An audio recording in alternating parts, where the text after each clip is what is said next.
built. Do you remember that the town sold bonds so that they could construct that building? John, you remember? Because I remember my parents buying the bonds, and I didn't know if it was just something that was in my head or not. Thank you. Anyway, that building is up for sale now, and it did at one time have two doctors, Dr. Farrell and later Dr. Myers came.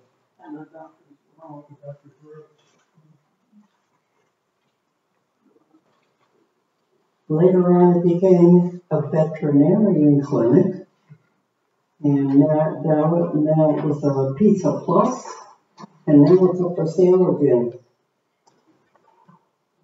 Our first doctor is Dr. Griggs. He was a surgeon in the 5th Regiment during the Revolutionary War.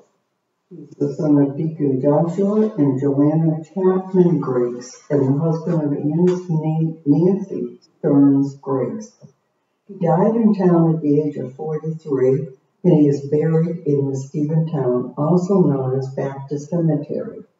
He lived in the Stephentown Flats, better known as Garfield. I don't know if anybody remembers. I'm sure Dean does, back when Garfield used to be the hubbub of town. That's where a lot of the doctors started out. He served, Dr. Nicholas Harris.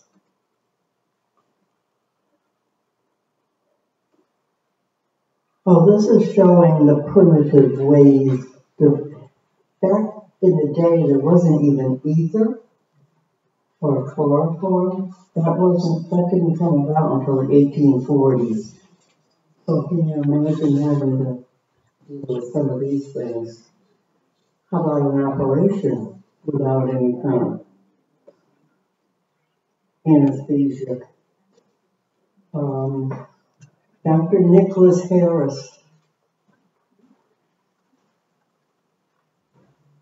He served as a private in Colonel William de Rensselaer's regiment of the Albany militia in four major battles of the Revolutionary War: Johnstown, Chickamauga, Oriskany, and Saratoga, all in 1777.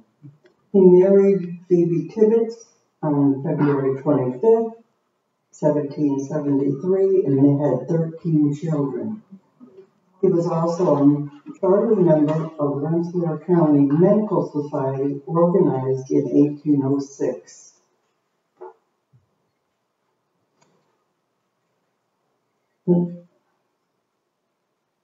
These are just some slides of some cemeteries that were cleaning up at one time. And this is an epitaph. This is what they used to write on, like a whole little story about the person. This stone had the epitaph is the wife of Phoebe and their 3 children, Phoebe, Lorenzo, and Cynthia. They were all removed from the North Stephentown and Route 22 Harris No. 1 Cemetery to the Albany Grove Cemetery. We have an epitaph book here if anyone wants to look up some of these epitaphs, and it's in the case here, I believe. Are we selling that? Yes, we are, for $10. So some of those epitaphs are pretty interesting, if you're interested. Dr. Louis Sweeting. This is a very interesting story. He was in the Revolutionary War under Captain Abel Clapp's company, and he was the son of Louis and Zebiah Whiting Sweeting. Whiting being the middle name. Always use the female's last name as the middle name. He was raised by his stepfather, and he studied medicine with the stepfather. His son, Whiting Sweeting, was accused of murder of the Darius Quimby in the Deputy Albany Constable. Now, Whiting was a Revolutionary War soldier, but after the trial, it resulted in hanging him. The family moved on August 26, 1791. The family moved to Manlius, New York, where Dr. Sweeting and his wife, Abaya, both died. And some of you might remember the play that we put on here in the past about the Sweeting murder or the Sweeting hanging. The next one, Dr. Moses Younglaw. He married a lady by the name of Polly, and they didn't have any children, but they did have a favorite niece, and her name was Polly. After adoption, her name became Polly Younglaw. She ended up marrying Ellen Tilden and became the mother of Samuel Tilden in New London, who was the governor of New York and an unsuccessful presidential candidate against Willoughby Hayes. Dr. Moses Younglaw also favored the concept of inoculations against smallpox.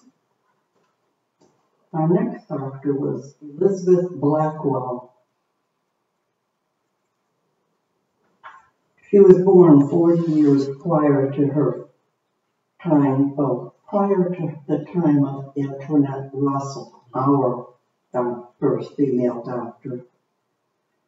Elizabeth was the first woman doctor in New York State, and despite her accomplishments, she endured much ridicule and humiliation in her pioneering pursuits.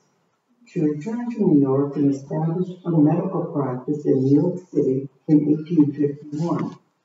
A quote from Blackwell reads, "These malicious stories are painful to me, for I am a woman as well as a physician. Both natures are wounded by these falsehoods. I am glad I, and not another, have to bear the pioneer work. I understand now why this life has never been lived before." Our next doctor is Ezekiel Baker, was one of the earliest doctors in Stephentown. He was a charter member of the Rensselaer County Medical Society, organized in 1806.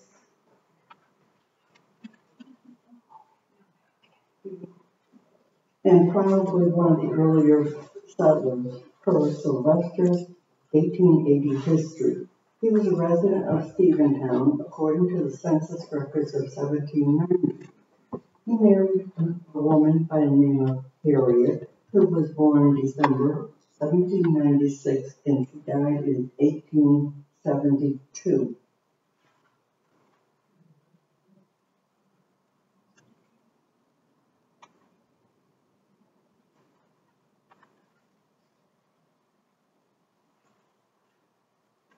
Dr. Brighton. There's not a lot to be told about Dr. Brighton. I haven't been able to locate a lot of information on him at all. Dr. Smith Azer Boughton was born in Stephentown, September 1st, 1810. He moved to Rensselaerville at 6 months of age.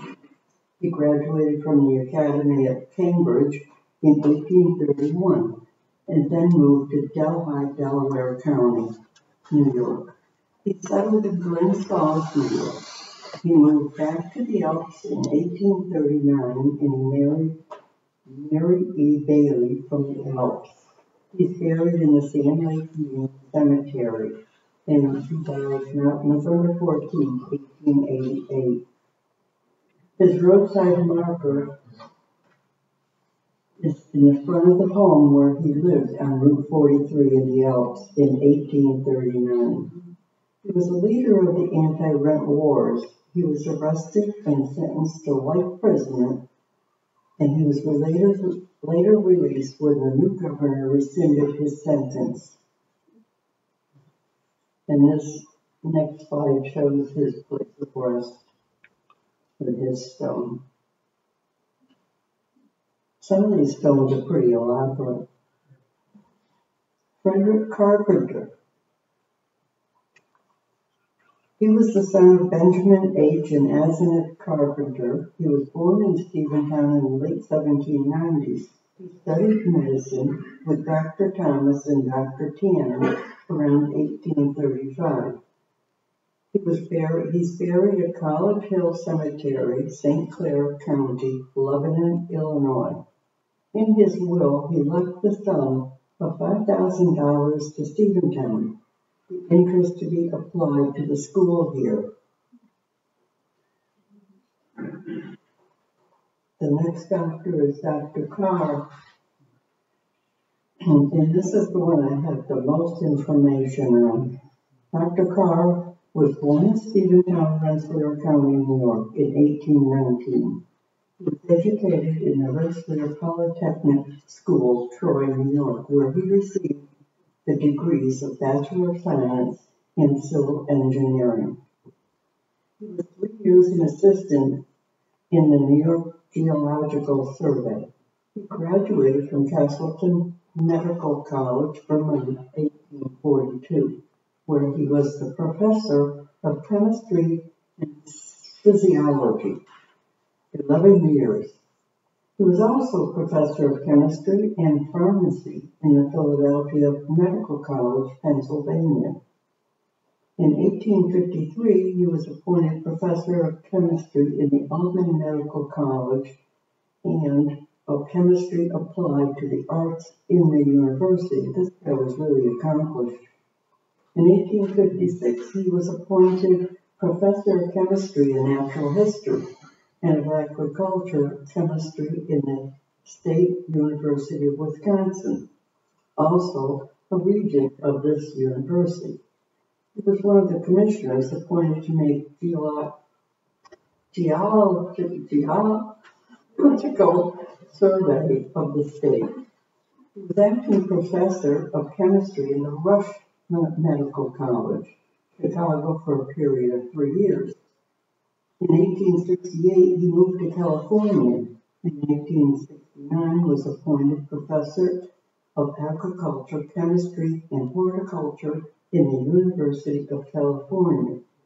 In 1875, he was elected superintendent of public instruction in California. He has been president of 2 state medical societies and vice president of the National Medical Association.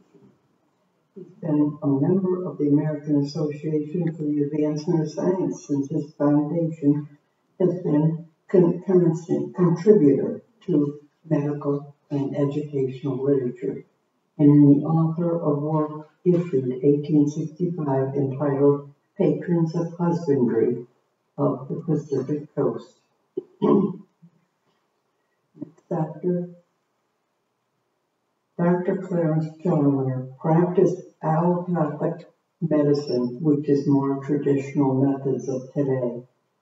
He helped to deliver Clarence Carpenter on August 12, 1905 in Stephentown, and the child was given the doctor's first name.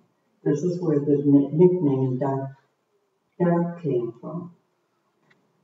He went to medical school at Albany Medical College of University, Albany in 1881. Now get a load of this. His salary, as provided by the town law, which Stephentown town law, from May 1913 to May 1914 was $128.90. That's the 10% of the population at that time. His obituary stated that he died at his home in Stephentown following a short illness. He was 60 years old and survived by his wife, Carrie Lydia Gardner, whom he married in 1896 and had 2 daughters, Miss Maud and Miss Mary. and one son, Reginald Challoner.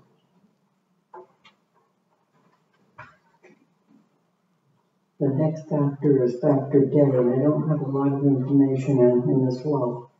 But he did practice in Stephentown for approximately 8 years. And in 1872, he was also pastor of the Stephentown Baptist Church. John, did you know that? No. Yeah. I believe it's in that book that the church had that I had purchased a few years back. The next doctor would be Dr. George Paul Dickinson. He practiced from 1845 to January 12, 1878, when he died at age 56. His home office was located on Presbyterian Hill. The house built in 1843 is now owned by George Atwater Beebe. Dr. Dickinson is buried in Garfield Cemetery. He studied with Dr. Graves and practiced in Stephentown Flats, or better known as Garfield. He registered for the draft for the Civil War as a physician and as a medical surgeon. All right. The next doctor. This is Dr. Douglas, Brian Douglas, and this is an excerpt from a Pilgrim Diary of 1823. He practiced about 1820 for a short period of time. He was the son of Benjamin Douglas. He died in 1870 in Appleton, Wisconsin. He married his first wife, Betsy Campbell, the daughter of William Douglas, on August 4, 1814, and she was born April 15, 1793, and died at the age of 30. He then married Sophia Willett on August 28, 1823, and he is buried in the cemetery also known as Baptist. Dr.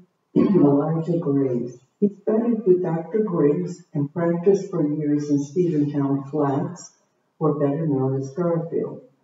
His first wife was Sarah, also known as Sally, and his second wife was Rachel Platt.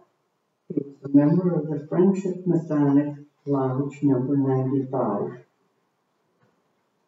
And this is an excerpt from the paper about Dr. Graves.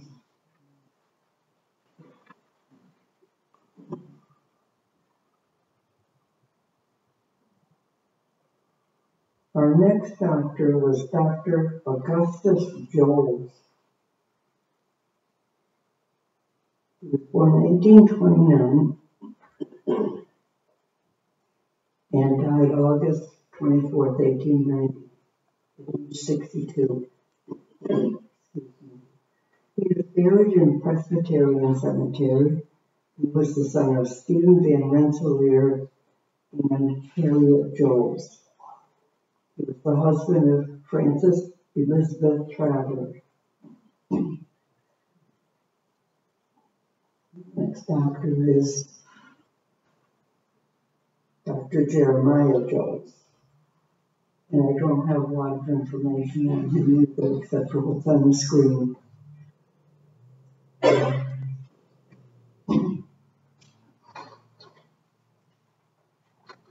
Okay, Dr.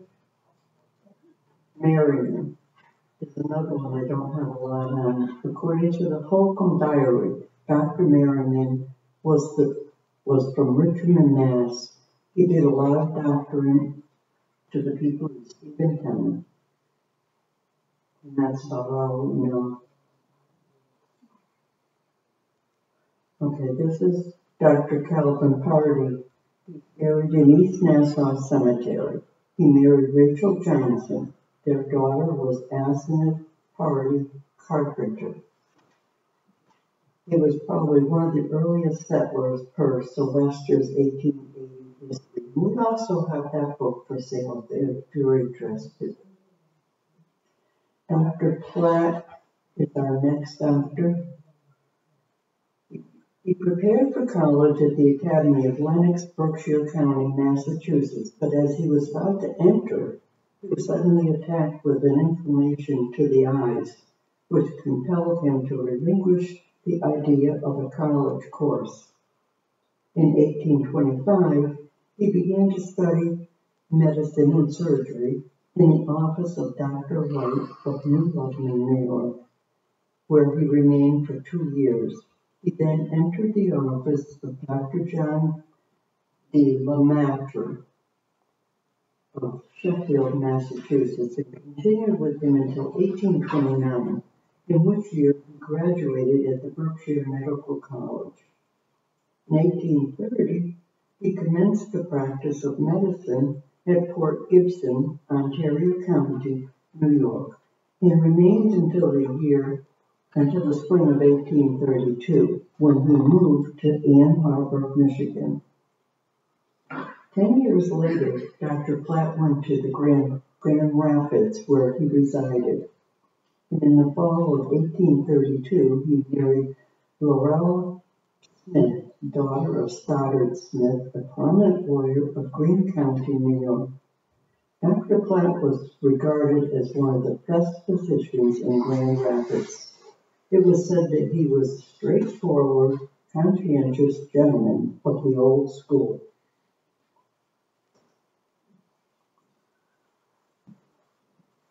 Dr. Charles Reynolds is buried in the Garfield Cemetery. He married Harriet E. Manchester. He was the son of Nathan and Sarah Collins Reynolds. He began his practice in March of 1870, Stephentown Flats, or better known as Garfield. Dr. Wright, I don't have a lot of information on him other than what the newspaper articles have there. And of course, we can't forget about our first woman doctor in Stephentown, who's buried in Presbyterian Cemetery, Antoinette Russell. The next slide will show her passport, where she was born in 1861, died in 1928, so she's rather newer than what I've been discussing. She attended the Reverend Albert Rollo School, in other words, the Bell Schoolhouse over on, I think it's Wyoming Road, am I correct? That's where it was located. She was a medical volunteer in Serbia from September 1919 until May 1921. She was involved with construction and relief with the Quaker unit. She was an early pioneer of medicine for women. And we also have a picture of her in the display case down there. Next slide. Dr. Kyler Tanner, also buried in Stephentown, also known as Baptist Cemetery. He was born in 1792. He was the son of Abel and Lydia Sweet Tanner. Abel was also a Revolutionary War soldier. He practiced in Stephentown Village in 1828 and was a member of the Friendship Masonic Lodge number 95.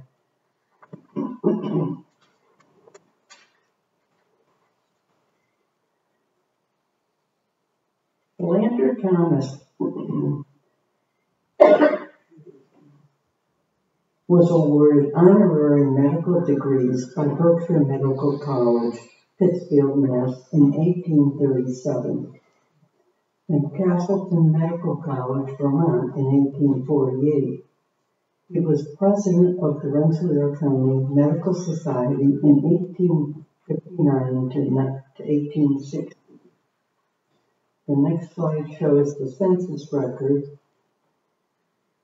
of 1850, the year 1850, line 36, shows him as being a physician at the age of 48, and he owned real estate of $3,000. I just recently discovered that he is a first cousin of mine, 5 times removed.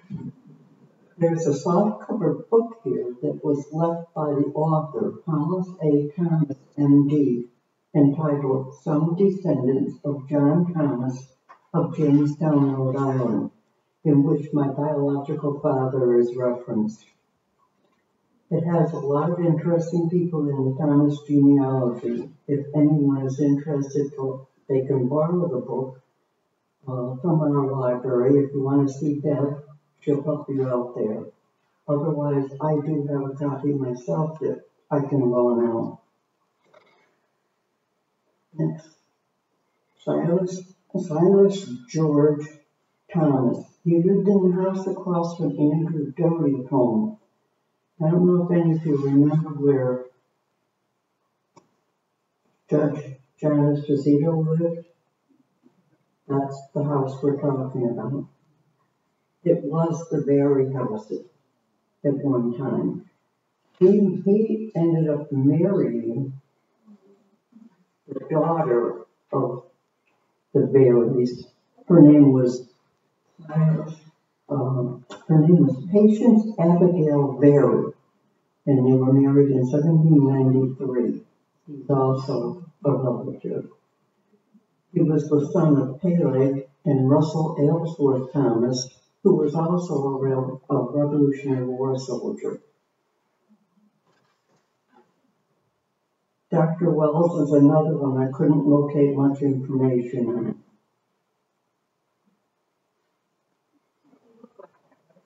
Okay. Dr. Lawrence Green, we're headed back into the 19th century, but I couldn't leave him out. He was born July 6, 1896 in Petersburg. He died June 13, 1963. He was the son of William and Bertha Sweet Green, graduate of Hoosick Falls High School, Union College, and Albany Medical College, class of 1920. He started the Order of the Eagles in Stephentown and was a member of the Petersburg Masonic Lodge.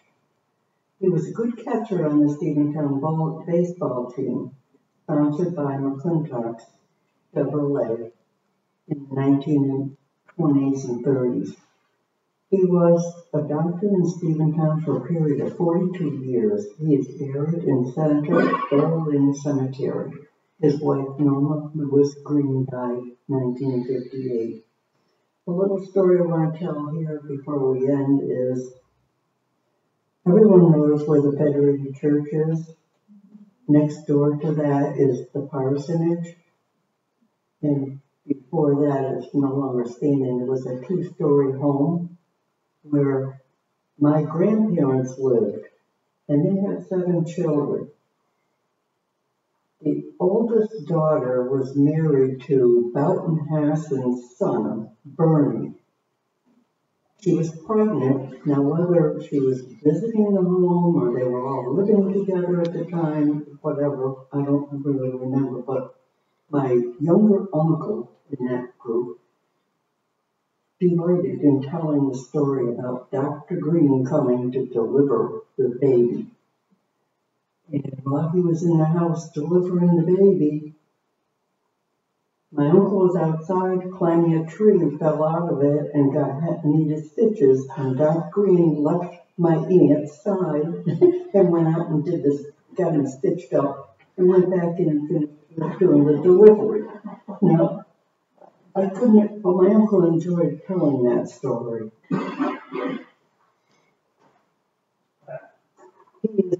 Dr. Green is a legend. His home was located on Branch Hall Road until a recent few years, where it was taken down. It was located right across from the town hall. If anybody knows where the town hall is, we do have pictures of that house. And I was going to bring something, and I forgot to bring it, but I have a window that came out of that house, and it has stained glass in it. And it was just the prettiest thing, and I meant to bring it, and I forgot. So that'll end our program for today. Thank you. Yes. I've got an anecdote to tell you about that degree. 70 years ago, when I was a young boy, my mother had taken us children to Lebanon Springs to see Mel and Lily Sedgwick, who raised ducks and dogs. And Lily came out and said to my mother, "Don't let the children get out of the car," because one of the ducks and dogs was pregnant, was sitting up on a bench on the porch. And disobediently, we got out of the car. I went up, got down on my knees. I don't believe you were ever disobedient. Yeah. Stuck my hand out to pet that dog, and her snout came out and bit my upper lip so that it was hanging. And my mother came, of course, heard the scream and came out. And she drove up to Dr. Green's. Dr. Green took her right in, gave me a tetanus shot. Couple of stitches in the upper lip. I think I still have just a very minor scar. You can't tell. But, yeah, I'll have to get up close and look later. Does anybody know why surgeons wear masks? Just so that in case they make a mistake, you can't identify them. Thank you.